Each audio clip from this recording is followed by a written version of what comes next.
یہ صرف اپوزیشن اور گورنمنٹ کے درمیان ہی نہیں ہے. اس وقت آپ کے 22 کروڑ عوام جو ہیں وہ اس تلخی کا شکار ہو چکے ہیں, اور اس کی بنیادی وجہ وہ مہنگائی ہے جس نے عوام کا جینا دوبر کر دیا ہے.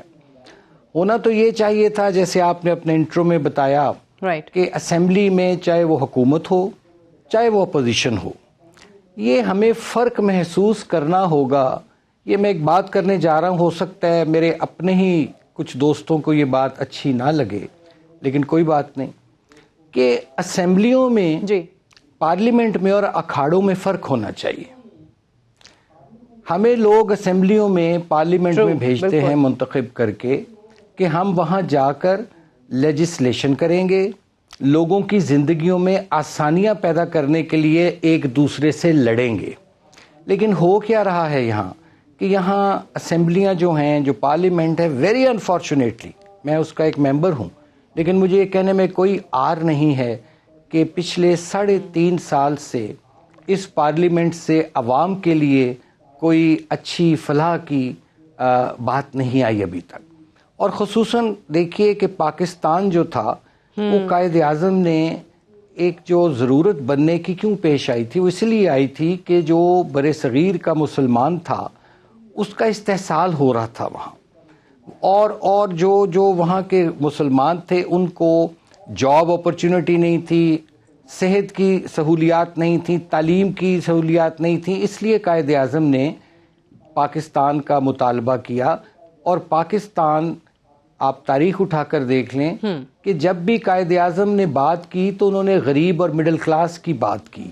یہ پاکستان میں سمجھتا ہوں کہ غریب اور مڈل کلاس کے لیے بنا تھا, بالکل, اور جو کہ آج بھی 95% پاپولیشن جو ہماری ہے وہ غریب اور مڈل کلاس کی ہے. لیکن افسوس کے ساتھ کہنا پڑتا ہے کہ اسی غریب کا, اسی مڈل کلاس کا استحصال ہے اس ملک میں ہوا. اور گزشتہ 3.5 سالوں میں تو مہنگائی نے یقین کرے لوگوں کو ذہنی مریض بنا دیا ہے. ابھی کل ہی میں سن رہا تھا کہ ایک ماں نے اپنے 3 بچوں کو, ان کی زندگیوں کو ختم کر دیا کہ وہ مہنگائی سے گھر کے اخراجات پورے نہیں کر سکتے. کوشش کی خود سوزی. تو ہماری توجہ ہونی چاہیے مہنگائی کو کنٹرول کرنے پر. آپ جو بات کر رہے ہیں یہ آپ I must appreciate کہ آپ نے یہ جو بات کی نا کہ یہ پارلیمنٹ ہونا چاہیے, یہ کوئی سیاسی اکھاڑا نہیں ہونا چاہیے, بٹ انفارچونیٹلی آپ چلیں جس ہاؤس میں بیٹھے ہیں یا اون صاحب جس ہاؤس میں بیٹھے ہیں اس کے حالات as compared to the National Assembly پھر کچھ بہتر ہیں. بٹ نیشنل اسمبلی میں جو کچھ اون عباس صاحب ہو رہا ہے, جیسے ہم آپ سے جب حکومت سے سوال کرتے ہیں نا کہ مہنگائی کیوں ہو رہی ہے تو جواب ملتا ہے کہ پوری دنیا میں ہو رہی ہے, تو اس چیز پہ بھی اکثر لوگ آپ کے جواب دیتے ہیں. میں جب پوچھتی ہوں کہ بھائی آپ وہاں گالیاں دینے جاتے ہیں, آپ وہاں پہ ہاتھا پائی کرنے جاتے ہیں, آپ ایک دوسرے کو دھکے دینے جاتے ہیں, تو جواب ملتا ہے کہ نہیں یہ تو پوری دنیا کی پارلیمان میں ہوتا ہے, پارلیمانوں میں ہوتا ہے, اور ہم دیکھتے ہیں کرسیاں بھی چل جاتی ہیں. بٹ یہ کیا ہم تاثر دے رہے ہیں کہ یہ ہمارے پارلیمنٹیرینز ہیں, یہ لیجسلیٹرز ہیں, اور اسپیشلی نیشنل اسمبلی میں یہ وہ لوگ ہیں جو حلقوں کی سیاست کرتے ہیں, ووٹ لے کے آتے ہیں. اعوذ باللہ من الشیطان الرجیم, بسم اللہ الرحمن الرحیم. پہلے بھی آپ کو اور سینیٹر کرمانی صاحب, آپ کو اور تمام لوگوں, تمام پاکستان کو سال نو کی خوشیاں مبارک. آئی ہوپ کہ کرونا جیسی وبا جو 2021 میں جتنا نقصان کر گئی ہے, اس دفعہ 2022 میں اللہ ہم سب کو اور پاکستان کو اس سے محفوظ رکھے. ماسک پہنیے, ویکسینیشن لگوائیے, اور اپنے رشتہ داروں کو اس بلا سے محفوظ رکھیے.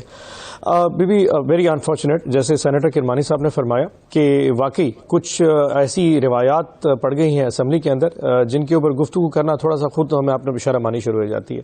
اور آج سال کا پہلا دن ہے, لیٹس ناٹ پلے پالیٹکس, اور آج میں ایسی گفتگو نہیں کروں گا جس سے کوئی ایسی پارٹیزان کی سیاست کا جو ہے عنصر باہر آئے. بٹ دا پوائنٹ ریمینس کہ یہ جو شاہ سے زیادہ شاہ سے وفادار کا کانسیپٹ ہے نا, some how it has prevailed.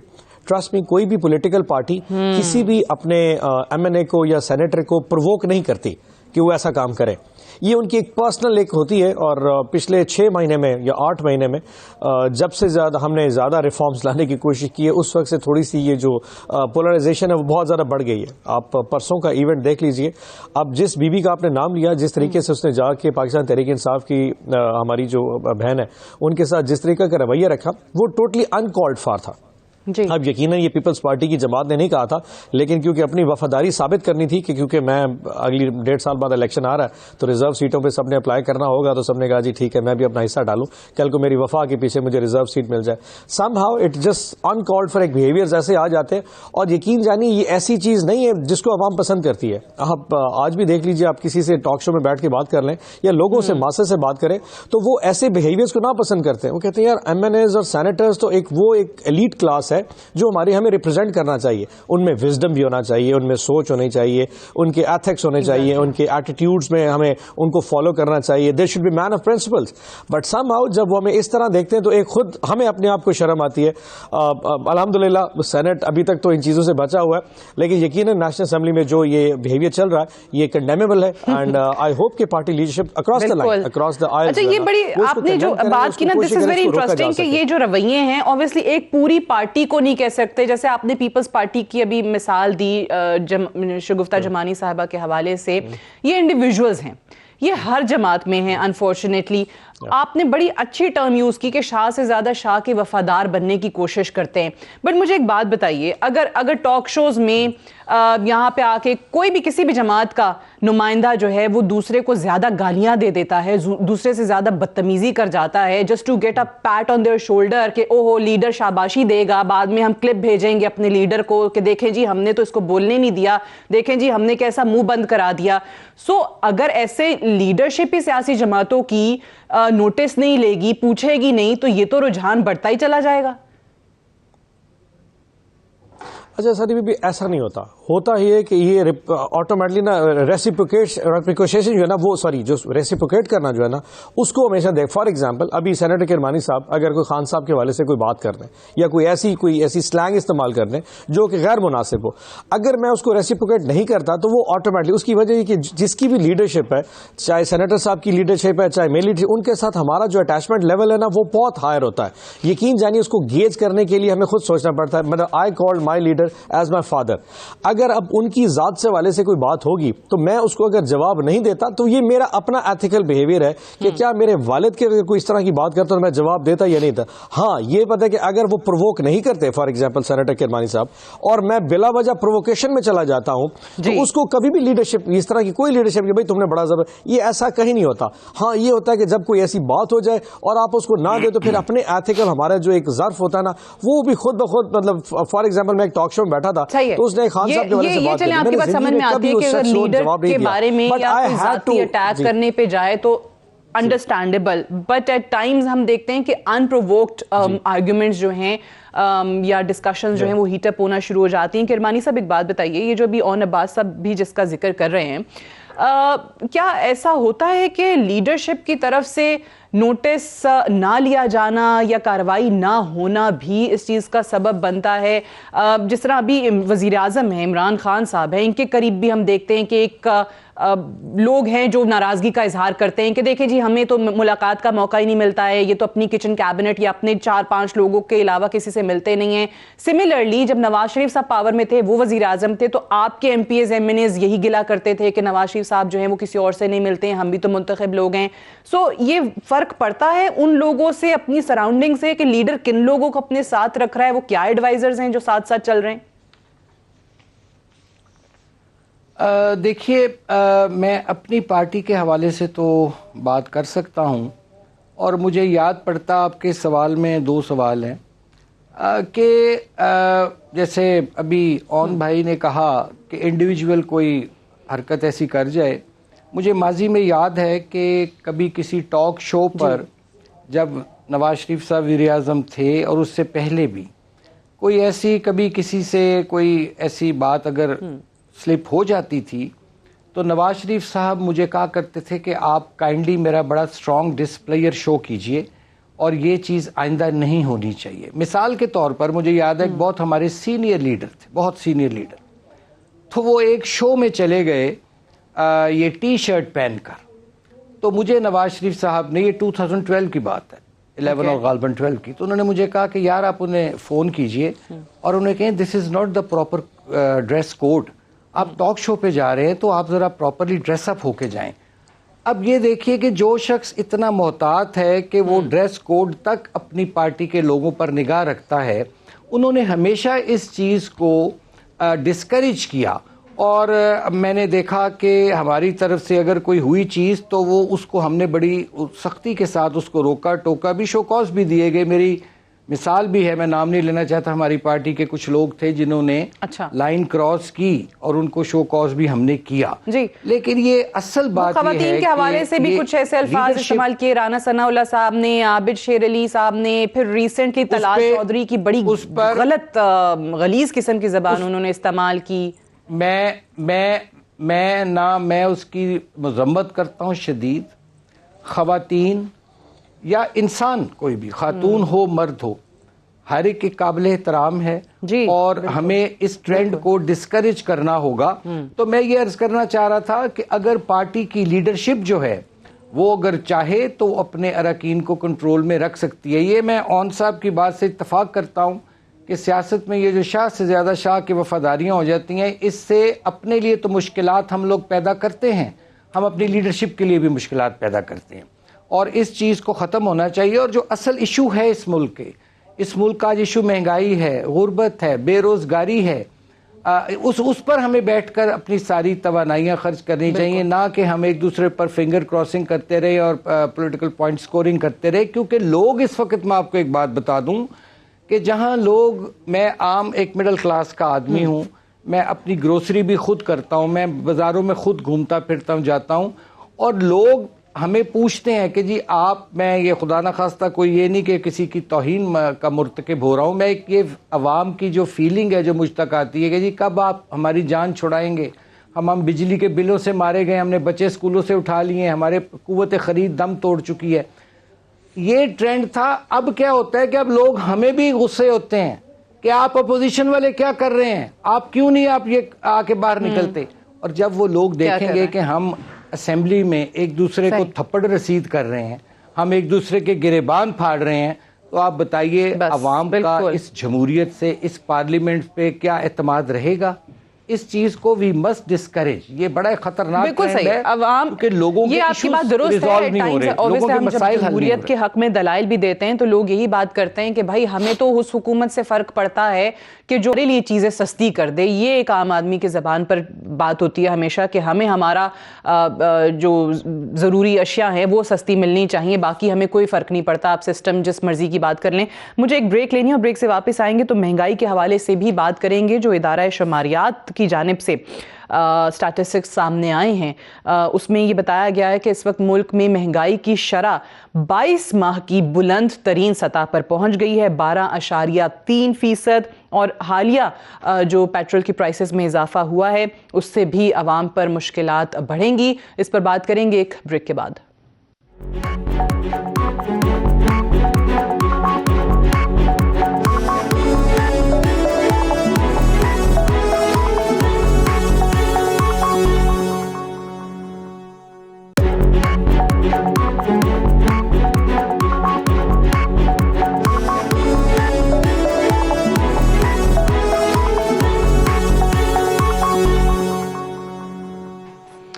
Welcome back programme میں ایک بار پھر سے خوش آمدید. 2020 کی بات کریں تو دسمبر میں مہنگائی کی شرح 8% تھی، پھر نومبر 2021 میں مہنگائی جو ہے وہ 11.55% تک پہنچی، اور دسمبر میں مہنگائی 22 مہینے کی بلند ترین سطح پر پہنچی 12.3%. پھر اس کے بعد منی بجٹ یا حکومت جس کو نیو فائنانس بل کہنا زیادہ پریفر کرتی ہے کیونکہ وہ بار بار کہتے ہیں کہ جی منی بجٹ نہیں ہے. اون عباس صاحب، بار بار آپ یہ کہہ رہے ہیں کہ اس میں عام آدمی پہ کوئی فرق نہیں پڑے گا، عام آدمی پہ کوئی اضافی بوجھ نہیں آئے گا، بٹ جتنے اعداد و شمار آ رہے ہیں، جو اپوزیشن جس طریقے سے ایک کے بعد ایک ٹویٹ کر کے یا بیان دے کے بتا رہی ہے کہ آپ نے اس بل کے اندر کیا کیا چیزیں لکھی ہیں، کیا کیا بوجھ آئیں گے، تو یہ آپ کی عام آدمی کی ڈیفینیشن آخر ہے کیا؟ اچھا، اس میں نا تھوڑا سا مسکنسیپشن بہت زیادہ ہے، اینڈ آئی تھنک تھوڑا سا انفیئرلی پلے آؤٹ ہو گیا جو نیریٹو اپوزیشن نے پلے کیا، جس کو میڈیا نے پھر اٹھا بھی بہت زیادہ لیا. یہ پہلی بات، یہ فگر ہی غلط ہے ان اٹ سیلف. اس کی وجہ کہ اگر آپ اس فگر کو، فار ایگزامپل آپ اس سال میں منی بل اب جو اپلائی ہوا یہ 30 جون تک کا ہے، 30 جون کو دوبارہ بجٹ آئے گا, 1 جولائی سے دوبارہ چینجز ہو جائیں گی, جو چیزیں ایڈجسٹمنٹ ہونی وہ اپنی جگہ پہ ہو جائیں گی. سو اگر دیکھا جائے کہ جنوری سے اپلیکیبل ہوتا ہے تو ٹوٹل 340 ارب کا امپیکٹ 100%. اگر 155 اشیاء پہ پورا 17% سیل ٹیکس لگایا جائے تو یہ تب تو ہوگا. 6 مہینے میں اس کا امپیکٹ پہلی بات ہے تو شاید آدھے سے بھی کم ہو جائے گا, نمبر 1. اور نمبر 2, جتنی ساری چیزوں پہ ٹیکس یہ لگا ہے اگر یہ ساری 100% رپورٹ ہو تب بھی جا کے 175 ارب پہ شاید مکمل نہیں ہوگا. دس از نمبر 1. نمبر 2, ایک چیز جس کو میڈیا نے بھی نہیں بتایا اور اپوزیشن بھی بتانے سے گریزاں تھی کہ اس پہ اگر 175 ارب فار ایگزامپل یہ ٹوٹل اماؤنٹ بنتی ہے 1 جنوری سے لے کے 30 ارب, تو اس میں 40 ارب کا تو ٹوٹل ریفنڈ بھی شامل ہے. جیسے کہ اگر جو بار بار جو کہا جائے کہ جو دودھ ہے, سوکھا دودھ ہے, اس پہ ٹیکس لگا دیا. باقی جتنے مہینے رہ گئے ہیں حکومت کی, یہ اس کا اوور آل فگر ہے نا, تو آپ اس پہ بات کریں. جی یہ 30 جون کو تو پھر دوبارہ ریویو ہوگا نا کہ اس کے اوپر سیلز ٹیکس کو آپ نے کم کرنا ہے, 0 ریٹ میں لے کے آنا ہے, یا آپ نے 5th شیڈیول میں جا کے اس کو وہ جو کہتے ہیں ایکسٹینڈیڈ GST میں لے کے آنا ہے, تو یہ تو دوبارہ ڈیسائیڈ ہو جائے گا.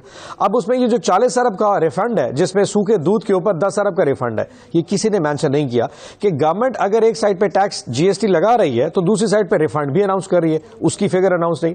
نمبر 3, ہم نے بارہا کہا کہ GST لگانے کا مقصد ایک تو یہاں پہ ہے کہ ٹھیک ہے گورنمنٹ ریونیو ارن کرے گی. نمبر 2, آپ کو ٹیکس نیٹ میں ان تمام انڈسٹریز کو, خاص طور پہ SME انٹرپرائزز کو, جو چھوٹے طبقے کاروبار ہیں, ان کو ٹیکس نیٹ میں لے کے آنا ہے جو کہ اپنے ٹیکس ڈیکلریشن ڈیو بتا ہی نہیں رہے. فار ایگزامپل آپ کسی اسکریپ والے سے پوچھ لیں بھائی تم نے کتنا سال کا کاروبار کیا ہے, وہ جا کے 5,000 یا 10,000 جمع کراتا ہے, جی میرا منیمم ٹیکس سے جمع کر دیں, اور ٹوٹل اس کے اگر آپ پوری بینک اسٹیٹمنٹ نکالیں تو 30 کروڑ روپے کا ٹرن اوور آ رہا ہوتا ہے. تو GST آنے کی وجہ سے کم از کم وہ آپ کے ٹیکس کے نیٹ میں ضرور آ جائے گا. اب اس پہ آپ نے فیصلہ کرنا ہے کہ جب وہ نیٹ میں آ جائے گا تو اس کے اوپر انکم ٹیکس بھی آ جائے گا.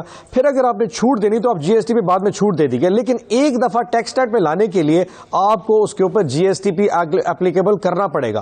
یقین جانیے میں ایسی بہت ساری انڈسٹریز کو جانتا ہوں جن کا شاید نام لینا مناسب نہ ہو, کیونکہ وہ GST کے نیٹ میں نہیں ہے, اس لیے وہ اپنے اساس سے ڈکلیئر ہی نہیں کرتے کہ ان کا ٹوٹل ٹرن اوور ہے کتنا سال کا. اور پورے پاکستان میں ہماری جو ٹیکس نیٹ ہے یہ تو PMLN کی طرف سے یہ کہا گیا, ایکس فائنانس منسٹر مفتاح اسماعیل کی طرف سے کہا گیا کہ حکومت نے اس نئے بل کے اندر بچوں کے دودھ پر تو ٹیکس لگایا ہے, لیکن آپ کے جو لوگ ہیں یہ ان کا الزام ہے کہ ان کو فائدہ دینے کے لیے جو پراپرٹی کا بزنس کرتے ہیں, جو ریئل اسٹیٹ کے لوگ ہیں, ان کو تو آپ نے وہ کہتے ہیں 2 سال کی ایمنیسٹی دلوا دی اس میں. اچھا دیکھیں, یہ یاد رکھیے گا جب کبھی ملک کنسٹرکشن انڈسٹری جب آپ کی بوم کر رہی ہوتی نا, کنسٹرکشن انڈسٹری سے آپ کی 30-40 انڈسٹریز الائڈ انڈسٹری ریلیٹڈ تھی. آپ کوئی پراپرٹی کا کام میں تو کرتا نہیں, یا پرائم منسٹر صاحب یا ہماری کیبنٹ کے تو لوگ کرتے نہیں. کسی بھی ملک کی GDP گروتھ میں اگر کوئی ایک انڈسٹری, اگر 2-3 انڈسٹریز کا نام لیا جائے تو پیک کے اوپر کنسٹرکشن انڈسٹری ہی آتی ہے. کہ آپ چاہیں گے, کیونکہ دیکھیں نیا پاکستان ہاؤسنگ اتھارٹی ہم نے بنائی تاکہ لوگوں کے سستے گھر بنائے جا سکیں. اب اس کے تحت بینکوں کو ہم نے کہا اپنے قرضے بھی دینے ہیں, لوگوں نے ایک انویسٹمنٹ اپرچونٹی کریٹ ہوئی, پاکستان میں انویسٹمنٹ آنی شروع ہوئی. تو ہم چاہتے تھے کہ کنسٹرکشن انڈسٹری سلولی اپنی پیس پکڑے. اگر آپ نے اسی کے اوپر آگے کر دیا تو وہ انویسٹمنٹ جو ہے نا وہ پاکستان سے باہر چلی جائے گی, جو اس وقت ایک تھوڑا سا آپ کا گروتھ فیکٹر چل رہا ہے. اب آپ دیکھیے کہ پچھلے سال ہم نے گروتھ انجن ختم کیا 3.9% پہ, اس سال ہم ایکسپیکٹ کر رہے ہیں 4 سے 5 پہ جائیں گے. اس میں میجورٹی سیکٹر ہمارا کنسٹرکشن انڈسٹری مل رہا ہے, وہ تھوڑی ترقی کر رہی ہے, تو اس لیے ہم نے یہ کوشش کی ہے کہ اس کو ترقی اس کی روکی نہ جائے, اور وہاں پر ان کو جتنی چھوٹ دے سکتے تھے وہ آپ نے دی. سینیٹر کرمانی صاحب, آپ یہ فرمائیے کہ یہ جو اون عباس صاحب نے خیر تھوڑا سا وہ کلیریفیکیشن بھی دی کہ بھئی یہ فگر نہیں ہے جو اپوزیشن کہہ رہی ہے یا جس طریقے سے میڈیا بتا رہا ہے. آپ کو لگتا ہے کہ 6 سے 8 مہینے کا جو شوکت ترین صاحب یہ دعویٰ کر رہے ہیں کہ یہ واحد شاید فائنل مشکل سٹیپ ہوگا, 6 سے 8 مہینے میں وہ کہہ رہے ہیں کہ اکانومی بڑی بہتر ہو جائے گی اور عوام کو ریلیف بھی مل جائے گا. IMF کے پاس جانے کے لیے یہ کرنا بڑا ضروری ہے جو اس وقت ہو رہا ہے. وہ غالب نے کہا ہے نا کہ خوشی سے مر نہ جاتے گر اعتبار ہوتا. گزارش یہ ہے کہ شوکت عزیز سے لے کر حفیظ شیخ تک, حفیظ شیخ اور اسد عمر سے لے کے حفیظ شیخ تک, اور اب شوکت ترین صاحب تک, یہ آج تک مجھے بتائیے کہ ان سے کیا کوئی اچھا ہوا ان کے ہاتھوں. اب صورتحال یہ ہے, آپ نے خود ابھی فرمایا کہ دودھ جو بچوں کا ہے اس پر بھی اگر آپ نے جو سبسڈی تھی وہ واپس لے لی, یہ تو ایک ظلم ہے نا. اور دوسری بات, میرے بھائی جون سے ظاہر ہے انہوں نے فگرز پہ بات کی, میں تو کوئی ماہر معیشیات نہیں ہوں, اور لیکن میں یہ سمجھتا ہوں کہ جو عام آدمی ہے جو میں ہوں, آپ ہیں, اون صاحب بھی ہیں, جو عام آدمی, جو غریب آدمی, جو ریڑھی پہ کھڑا کیلے بیچ رہا ہے یا جو جوتے پالش کر رہا ہے بازار میں بیٹھ کے, جو بلو کالر جاب جسے آپ کہتے ہیں, اس کو تو یہ اعداد و شمار کا گورکھ دھندے سے غرض نہیں ہے. وہ تو یہ دیکھتا ہے کہ جو میری 54 روپے کی چینی تھی وہ مجھے 120 روپے میں مل رہی ہے, جو میرا آٹا جو سا 35 روپے کلو تھا وہ مجھے آج 80-90 روپے 70-80-90 روپے مل رہا ہے, جو بھی ریٹ چل رہا ہے. تو گزارش یہ ہے کہ ابھی آپ نے خود فرمایا کہ جو اسٹیٹسٹکس ہیں وہ یہ ہیں کہ 20% پلس شاید انفلیشن ہے. حکومت ایک طرف کہتی ہے کہ جی کرونا کی وجہ سے یہ مہنگائی ہو اور یہ ایک انٹرنیشنل فینومینا ہے, یہ پوری دنیا میں ایسا ہو رہا ہے. میں ابھی سرچ کر رہا تھا تھوڑی دیر پہلے گوگل پر کہ انگلینڈ میں جو انفلیشن ہے دیٹ از 5.1. ٹھیک ہے جی. اب انگلینڈ کیا ہے, it's a welfare state. Pakistan so called welfare state. اب دیکھیے کہ انگلینڈ میں وہ کہتے ہیں جی مہنگائی ہو رہی ہے. بھئی انگلینڈ میں کتنی مہنگائی ہے, 5.1. آپ کی کتنی ہے, 20 کراس کر گئی ہے. اچھا, پھر آپ جب کہتے ہیں کمپیئر کرتے ہیں تو آپ امریکہ میں دیکھیے کہ وہاں مختلف سٹیٹس میں, ایک سیکنڈ ذرا, وہاں مختلف منیمل ویجز ہیں. سب سے کم جو منیمل ویج ہے وہاں اسٹیٹ آف الاباما میں ہے, جہاں $7.25 پر آور بلو کالر ویج ہے. اگر اس حساب سے آپ کریں تو وہ ایک ہفتے میں کوئی کما لیتا ہے 4-4.5 لاکھ روپیہ, اور ایک مہینے میں بلو کالر والا جو ہے وہاں آج بھی وہ 14 سے 16 لاکھ روپیہ ماہانہ کما رہا ہے. تو آپ کم از کم ہماری جو تنخواہیں ہیں اسپیشلی سیلریڈ کلاس کی, وہ ڈالر کے ساتھ اس کو ایکویٹ کر دیں. آپ ڈالروں میں ہمیں دے دیں اپنا تنخواہیں تو ہم نہیں گلا کریں گے. دیکھیے ہوا یہ ہے کہ ایکچولی جو پاکستان میں جب کرونا آیا, ٹھیک ہے اس کا بھی ایک ایفیکٹ آیا, لیکن دیکھیں لوگ اکانومی ان کی باہر نکل آئے. بنگلہ دیش آپ کے سامنے ہے, انڈیا آپ کے سامنے ہے, جہاں انفلیشن آپ سے بہت کم ہے. اصل چیز جو میں سمجھتا ہوں کہ ایک تو یہاں گورننس کا ایشو ہے, دوسرا پرائیورٹیز نہیں ہیں, اور پھر وہ لوگ انفارچونیٹلی مجھے کہنے دیجئے جن کی پاکستان میں کوئی سٹیکس نہیں ہیں. مثال کے طور پر وہ بڑے قابل شخص ہوں گے, اسٹیٹ بینک کے جو گورنر ہیں, لیکن کیا وہ ڈالر کو کنٹرول کر سکے؟ کیا وہ انہوں نے مہنگائی کے لیے کیا اب تک کیا؟ جو ان کے کرنے کا کام ہے وہ تو کر نہیں رہے, اور گھسرے ہیں زراعت میں, ایگریکلچر میں. کیا اسٹیٹ بینک کا کام ایگریکلچر انڈسٹری کو ریگولیٹ یا فارمولیٹ کرنا ہے؟ وہ تو باہر بھی گئے تھے, تو ان کا وہ بیان آپ کو یاد ہوگا جس میں اوورسیز پاکستانیز کو انہوں نے کہا کہ اگر روپیہ ڈی ویلیو ہوتا ہے تو اوورسیز پاکستانیز کو تو فائدہ ہوتا ہے. اس کا مطلب ہے کہ یہاں کے جو 22 کروڑ عوام ہیں وہ تو بھاڑ میں گئے, اور باقی اوورسیز جون سے ہیں ٹھیک ہے جی ان کو فائدہ ہو رہا ہے, فائن, نو پرابلم. کہنے کا مقصد یہ ہے کہ چاہے شوکت ترین صاحب ہوں چاہے رضا باقر صاحب ہوں. اب رضا باقر صاحب کے کریڈینشلز پہ کیا ہے, انہوں نے مصر میں تباہی پھیری ہے, انہوں نے, اور ہی دیکھیں جی ہمیں چاہیے سن آف دا سوئل جو یہاں رہیں, جو یہاں کی ضروریات کو سمجھیں, لوگوں کی مشکلات کو سمجھیں. کل کو یہ چلے جائیں گے, سوٹ کیس اٹھائیں گے, ٹکٹ لیں گے, چلے جائیں گے, اور ہم بٹ کرمانی صاحب دیکھیں انہوں نے آغاز تو وہیں سے کیا تھا جن کو آپ سن آف دا سوئل کہہ رہے ہیں, جو ان کے پوسٹر بوئے تھے. اسد عمر صاحب وہی فائنانس منسٹر بنے جن کو پتا تھا کہ اگر پی ٹی آئی کی حکومت آئی تو میں نے وزیر خزانہ بننا ہے. وہ اپنے جلسوں کے اندر باقاعدہ اکانومی کو بہتر کرنے کا پلان دیا کرتے تھے, بٹ وہ بھی ناکام ہو گئے حکومت میں آنے کے بعد. عمران خان صاحب وزیر اعظم صاحب, تو آپ کو یاد ہوگا کہ وہ اپنے جلسوں میں یہ فرمایا کرتے تھے کہ میرے پاس 200 ماہرین کی ٹیم موجود ہے, اور پھر ان کے کئی وزراء یہ فرماتے تھے کہ 200 ارب روپیہ خان صاحب لائیں گے, آئی ایم ایف کے منہ پہ ماریں گے, کچھ باقی وہ ایسے ہوا میں اچھالیں گے, اور یہاں ڈالروں کی بارش ہوگی. ڈالروں کی بارش تو نہیں ہوئی, وہ تو ان کو مہنگائی کی بارش انہوں نے خود ہی کہہ دیا نا, ان کو حکومت میں آنے کے بعد پتا چلا کہ آپ لوگ کتنے برے حالات کر کے گئے تھے. یہ عمران خان صاحب وزیر اعظم صاحب کئی دفعہ کہہ چکے ہیں, لیکن مجھے بتائیں یہ جس طریقے سے, وہ تو آخری ایک جملہ, عمران خان صاحب تو کنٹینر پر کھڑے ہو کر وہ کہتے تھے کہ جی انہوں نے بیڑا غرق کر دیا ہے. سو اگر آج وہ یہ کہیں کہ ہمیں معلوم نہیں تھا تو وہ ان کی بات کوئی بائے نہیں کرے گا. اصل چیز یہ ہے کہ نہ ان کے پاس کوئی ٹیم تھی، نہ ان کے پاس کوئی پلان تھا، اور وہ بس ایک مخصوص حالات تھے، میں کہوں گا ان حالات کی وجہ سے وہ آگے آ گئے. لیکن اگر اب آ ہی گئے ہیں تو میں کہتا ہوں خدا کے واسطے، یہ اچھا ہے، مخصوص حالات کی وجہ سے غریب کا سوچو، مڈل کلاس کا سوچو. آئی گئے تو عباس صاحب اب ٹائم کتنا رہ گیا ہے. دیکھیں یہ جو مہنگائی ہے، I'm sure اون صاحب جو ہے نا وہ یہ نہیں کہیں گے کہ مہنگائی نہیں ہے، کیونکہ ابھی بھی ملتان میں غالباً اور وہاں لوگ آ جا رہے ہوں گے اور بتاتے ہوں گے ان کو وہاں پہ ملتان میں کیا حالات ہیں. لیکن اون صاحب مجھے بتائیں کہ یہ KPK کے وزراء آپ کے کہتے رہے بلدیاتی انتخابات ہم مہنگائی کی وجہ سے ہار گئے. جو حالات ہیں اس کے بعد پنجاب کا کیا ہوگا، KPK کے دوسرے مرحلے کا کیا ہوگا؟ اب تو بڑے پر امید ہیں وہاں پہ، اسی مہنگائی کے ساتھ جیت جائیں گے؟ اچھا پہلے تو یہ بتا دوں کہ سینیٹر کرمانی صاحب نے مخصوص حالات کا جو ذکر کیا، آج کل وہی حالات ڈھونڈنے کے لیے شہباز شریف صاحب تقریباً گو مگو کی کیفیت میں پھرتے ہیں کہ اسی طرح وہ بھی ان کو بھی حالات شاید مل جائیں. لیکن anyhow let's move on. بی دیکھیں KPK جو انتخابات اس میں PM صاحب نے دیکھیں جو اس طریقے سے پہلے ہی دن کہہ دیا تھا کہ اس میں یقیناً کو اور بھی بہت سارے ایلیمنٹس ہوں گے، یقیناً اس میں ٹکٹس کا بھی ایشو تھا، سلیکشن آف کینڈیڈیٹس بھی تھی.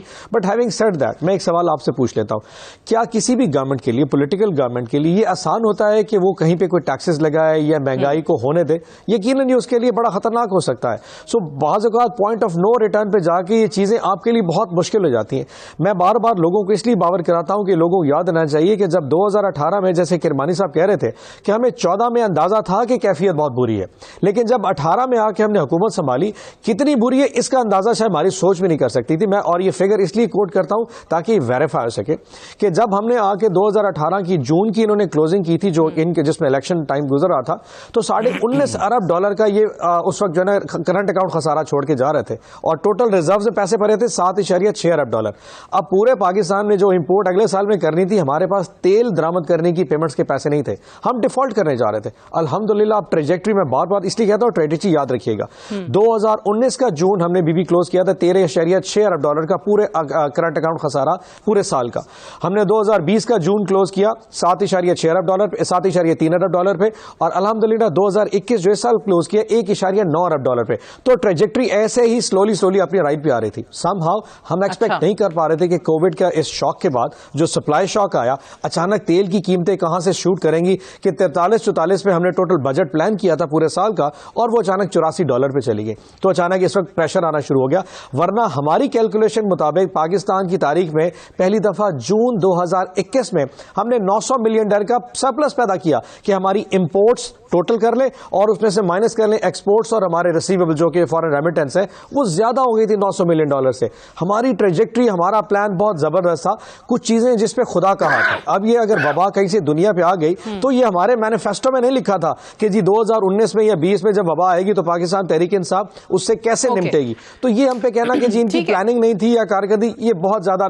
اگر آپ آج کے دن میں دیکھ لیجئے کہ کورونا کے کیسز میں آپ کو صرف یورپین اور بھارت کے بتا دیتا ہوں. مجھے یاد ہے کہ یہ جب شوکت ترین صاحب جو ہیں وزیر خزانہ نہیں بھی بنے تھے تو بھی انہوں نے ماضی کے پالیسیز پہ آپ کی حکومت کی، وہ حفیظ شیخ صاحب ہوں، اسد عمر صاحب ہوں، انہوں نے کہا تھا جی غلط پالیسیز بن گئیں. کووڈ نہیں بھی آیا تھا اس سے پہلے اسد عمر صاحب جو ہیں وہ ہٹا دیے گئے تھے کیونکہ ان سے نہیں معاملات سنبھل رہے تھے. آئی ایم شیور کرمانی صاحب جو ہیں وہ ہی وانٹس ٹو رسپونڈ، وہ کچھ کہنا چاہ رہے ہیں. بٹ کرمانی صاحب اجازت دیجیے گا، مجھے ایک بریک کے لیے کہا جا رہا ہے. بریک سے واپس میں آپ کی بات سنوں گی right after this short break. Stay tuned.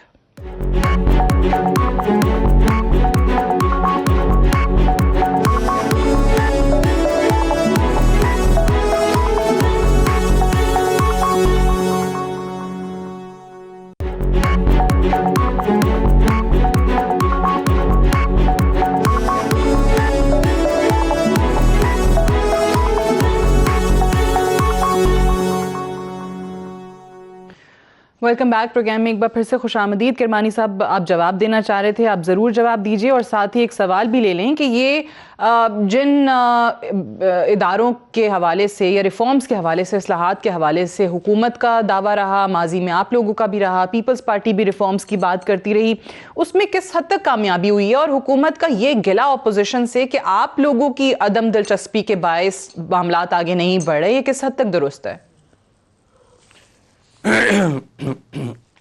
گزارش یہ کہ اون صاحب نے یہ فرمایا بھی کہ جی ہم کافی اکانومی کو خراب کر کے چلے گئے.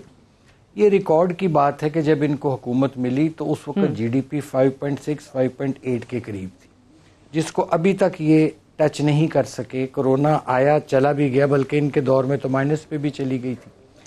دوسری میں گزارش یہ کرنا چاہوں گا کہ یہ تیل کی قیمتوں کی، پیٹرول کی جو پرائسز، یہ جو نئے سال کا تحفہ دیا ہے انہوں نے، کہ کل کی یہ خبر ہے اس پہ سوشل میڈیا پہ، گوگل پہ بھی اور انٹرنیشنل میڈیا میں بھی، کہ برینٹ آئل پرائسز کم ہوئی ہیں، لیکن بجائے اس کے کہ اس کا ریلیف قوم کو دیا جاتا، یہاں اس کے برعکس 4 روپے پر لیٹر جو پیٹرول کی قیمت ہے بڑھا دی گئی ہے. یعنی ایک طرف منی بل کی مہنگائی کی وجہ بنے گا، اور اس کا پہلا ہی ثبوت مل گیا کہ 4 روپے لیٹر پیٹرول بڑھا دیا گیا ہے. دوسرا میری یہ ان سے گزارش ہے کہ دیکھیے، ہمیں تو لگتا تھا کہ آپ کی حکومت جون سی جو دعوے تھے وہ ایسا تھا جیسے کوئی رابن ہوڈ آ رہا ہے اور وہ آ کے امیروں سے چھینے گا، وہ امیروں پہ ٹیکس لگائے گا اور وہ غریبوں پہ لگائے گا. لیکن یہاں تو الٹ ہو رہا ہے، یہاں تو امیر تر ہو رہا ہے، غریب تر ہو رہا ہے. تو ان کے پاس تو اب یہ 4تھے سال میں ماشاءاللہ چلے گئے ہیں، اور میرے بھائی ہیں، میرے بڑے محترم ہیں، میری ان سے گزارش ہے کہ آپ بھی سعدیہ بی بی، اون صاحب بھی اور میں بھی، ان کی چوائس کا شہر، ان کی چوائس کا بازار، مڈل کلاس کا غریب آدمی کا کوئی بازار، انارکلی، اچھرا، راجہ بازار، کیمرہ لے کے چلیے اور لوگوں سے پوچھئے کہ لوگ زندہ کیسے ہیں قائد اعظم کے پاکستان میں. جہاں تک رہ گئی آپ کی بات کہ اپوزیشن تجاویز نہیں دیتی، تو یہ بھی ریکارڈ کی بات ہے کہ آپ دونوں آپس میں ڈیسائیڈ کر لیجئے گا. ملتان اون صاحب ہیں، آپ لاہور میں ہیں، جہاں کہیں گے ہم شور یہ عوام جو ہے جواب اس کا ضرور دینا پسند کریں گے کہ مہنگائی سے کیا حالات ہیں. ٹھیک، اب شہباز تینوں جان مرضی جی. اچھا، لاسٹ کویسچن آپ کی بات کا جواب، کہ شہباز شریف صاحب نے آپ کو یاد ہوگا اور ریکارڈ پر ہے کہ انہوں نے پارلیمنٹ میں ایک اکانومی کے لیے دستے تعاون بڑھایا تھا، جس کو پرائم منسٹر صاحب نے بڑی حقارت سے ٹھکرا دیا تھا. جی، چارٹر انہوں نے بات کی. ہم آج بھی کہتا ہوں میں کہ بھائی دیکھیں، یہ لڑائیاں ہوتی رہیں گی، سیاست چلتی رہے گی. اگر سیاست رہی تو، اگر تو لوگوں کا ایمان ہی اٹھ گیا، اگر لوگوں کا اس سسٹم سے جو کہ اٹھ رہا ہے اور کافی حد تک اٹھ چکا ہے، اور اگر یہ ایمان ہی اٹھ گیا، پھر کوئی فائدہ نہیں. پھر ہم لوگ اور یہ اون بھائی سارے اکٹھے ایک ہی ٹرک پر سوار ہوں گے، اور پھر ہم پیچھے ہوں گے، عوام ہمارے آگے نکل چکے ہوں گے. اس لیے ابھی بھی ان کے پاس میں گزارش کرتا ہوں کہ وقت ہے، 1-1.5 سال ہے، یہ ضرور ٹیکس نیٹ میں لائیں، ٹیکس نیٹ کو براڈ کریں، امیر کو لائیں، لیکن خدا کے واسطے جس کی 16,000 18,000 20,000 تنخواہ، 25,000 تنخواہ ہے، اس کو ریلیف دے. بالکل ٹھیک ہے، وہ طبقہ ہے جس کے لیے قائد اعظم نے پاکستان بنایا تھا. اس سے انکار نہیں کیا جا سکتا. قائد اعظم نے ان لوگوں کے لیے پاکستان بنایا تھا. چاہے حکومت کہیں کہ بہت اچھے ہو گئے، بہت بہتر ہو گئے، بٹ اس کے باوجود بھی جیسے آپ نے بھی کہا تھا کہ عوام جو ہے وہ سوال کرتی ہے. ہم نے بھی کتنے مہنگائی کے حوالے سے کیمرہ بھجوایا، ہماری ٹیم جاتی رہی. لوگ کہتے ہیں کہ بھائی آٹا نہیں ہے، مہنگا ہے، دالیں، چاول، گھی، چینی، یہ چیزیں مہنگی ہیں. تو پھر آپ میکرو اکنامک انڈیکیٹرز بھلے جتنے مرضی اچھے بتا دیں. مجھے اون عباس صاحب، یہ میں واپس آتی ہوں اس پہ ریفارمز کے حوالے سے. جیسے انہوں نے کہا کہ چارٹر آف اکانومی، شہباز شریف صاحب نے پہلی ہی تقریر میں کہا تھا کہ آئیے مساق معیشت کرتے ہیں، جیسے ہم نے اور پیپلز پارٹی نے مساق جمہوریت کیا تھا. آپ اس پہ نہیں مانے. اب آپ لوگ کہتے ہیں کہ جی حکومت کے ساتھ اپوزیشن تعاون کرے تاکہ جو ریفارمز کا ایجنڈا ہے ہمارا، ہم وہ مکمل کر سکیں. سو اس وقت آپ نے انہیں ٹھکرا دیا، اب آپ کو لگتا ہے کہ اپوزیشن سنجیدہ نہیں ہے. اچھا، ویری فرینکلی شور کہ ریفارمز کا ٹائم جو ہے نا، یہ اپنے شروع میں ہوتا ہے یا اینڈ آف دا. میرے ایک تھوڑا سا کلیریفائی کر دو دوبارہ. کیا آپ سمجھتی ہیں کہ کسی بھی حکومت کے لیے کوئی چیز سستی کرنا کوئی مشکل ہے؟ آپ پیٹرول سستا کر دیں، یہ کوئی بڑا مشکل کام تو نہیں ہے. آج ہی آپ پیٹرول، گھی، کوکنگ آئل، گیس کی قیمتیں کم کر دیں، یہ کوئی بڑا مشکل کام نہیں ہے. اس کی بات یہ ہے کہ یہ ہسٹوریکل ٹرینڈ بھی ہے. پاکستان کی پچھلی آپ 1988 سے لے کے 2018 تک کی 30 سالہ سیاست ٹوٹل دیکھ لیں. آخری سال میں حکومتیں کیا کچھ کر گزرتی ہیں وہ ہم بھی کر گزرتے ہیں. یعنی کہ جتنے ریزروز ہیں اس وقت ہمارے ریزرو تقریباً 24 ارب ڈالر پہ ہے. ہم سارا پیسہ اٹھاتے ہیں, آپ کی پیمنٹ وغیرہ بعد میں دیکھی جائے گی, ہم اسی تیل کی قیمتیں گرا دیتے ہیں, لاسز بک کرنا شروع کر دیتے ہیں اور ریزروز کو پاکستان کے 5 ارب ڈالر پہ لے آتے ہیں. کیونکہ اس سے پہلے جتنی حکومتیں پولیٹیکل گورنمنٹ سے ان کو پتا ہوتا تھا کہ میری باری ختم ہے, اب پیپلز پارٹی کی باری ہے. اب پیپلز پارٹی کی باری ختم, نون لیگ کی, وہ اکانومی کا تخت برباد کر دیتے تھے کیونکہ اینڈ پہ ان کو پتا ہماری باری تو نہیں, وہ جانے اس کا کام جانے. کم از کم آج آپ یہ اپریشیٹ کیجئے کہ ہم کم از کم یہ نہیں سوچ رہے کہ ہمارے بعد جس نے بھی آنا ہے, اللہ نے جس کو بھی طاقت دی, جس کو نصرت دی 2023 میں, وہ جو بھی آئے گا اس میں بھلا پاکستان کا ہونا چاہیے. ورنہ یقین جانیے, میں نے پرائم منسٹر سے 4 دن پہلے ملاقات کی, میں نے کہا سر ویسے ہی کام کرتے ہیں جس طرح سارے کرتے ہیں, ابھی سبسڈیز دینا شروع کر دیتے ہیں گھی کے اوپر, آٹے کے اوپر, اور سارا خزانہ جو ہے نا پھینک دیتے ہیں ایک دفعہ. دیکھی جائے سیاست میں الیکشن جیتیں گے اس کے بعد. آپ کہہ رہے ہیں کہ 2023 میں پاکستان کا اقتدار جس کسی جماعت کے بھی ہاتھ میں آیا اس کے لیے حالات وہ بہتر ہوں گے, اور خاص طور سے معیشت کو لے کر. Unfortunately I have run out of time, I have to wind up here. بہت بہت شکریہ سینیٹر آصف کرمانی صاحب اور سینیٹر اون عباس صاحب, آپ دونوں کا پروگرام میں جوائن کرنے کے لیے. That's all for tonight, I will see you tomorrow انشاءاللہ. اجازت دیجیے, خدا حافظ.